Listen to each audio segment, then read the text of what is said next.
ಇನ್ನು ನರಸಿಂಹರಾಜ್ ಅವರ ಪುತ್ರಿ ಇದೀಗ ವಿಧಿವಶರಾಗಿದ್ದಾರೆ ಎಂಬ ಮಾಹಿತಿ ಬರ್ತಾ ಇದೆ. ಹೌದು, ಈಗ ವರ್ಷದ ಆರಂಭದಲ್ಲಿ ಮತ್ತೊಂದು ಈಗ ದೊಡ್ಡ ಮಟ್ಟಿಗೆ ಆಘಾತ ಆಗಿದೆ ಅಂತ ಹೇಳ್ಬೋದು. ಹೌದು, ಹಾಗೆ ಯಾರು ಈ ನಟಿ ನಾಯಕಿ ಸಂಪೂರ್ಣ ಮಾಹಿತಿಯನ್ನು ನಿಮಗೆ ಕೊಡ್ತೀನಿ. ಅದಕ್ಕೂ ನಮ್ಮ ಚಾನಲ್ಸ್ ಕೂಡ ಸಬ್ಸ್ಕ್ರೈಬ್ ಮಾಡಿಸಿದೆ.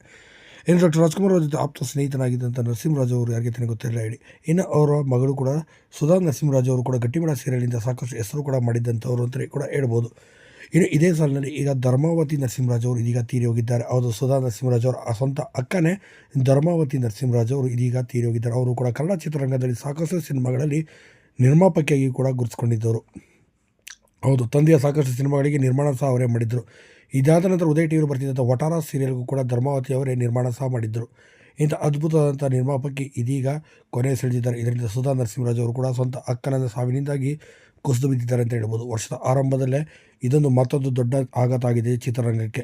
ನಿನ್ನೆ ತಾನೇ ಸರಿಗಮ ವಿಜಯ್ ಅವರು ತೀರಿ ಹೋದರು. ಇದೇ ಸಂದರ್ಭದಲ್ಲಿ ಈಗ ಕನ್ನಡ ಚಿತ್ರರಂಗಕ್ಕೆ ಮತ್ತೊಂದು ಆಘಾತ ಎದುರಾಗಿದೆ. ಅದೇ ಧರ್ಮಾವತಿ ನರಸಿಂಹರಾಜ್ ಅವರು ತೀರಿ ಹೋಗಿರುವಂಥದ್ದು ಅಂತ ಹೇಳ್ಬೋದು.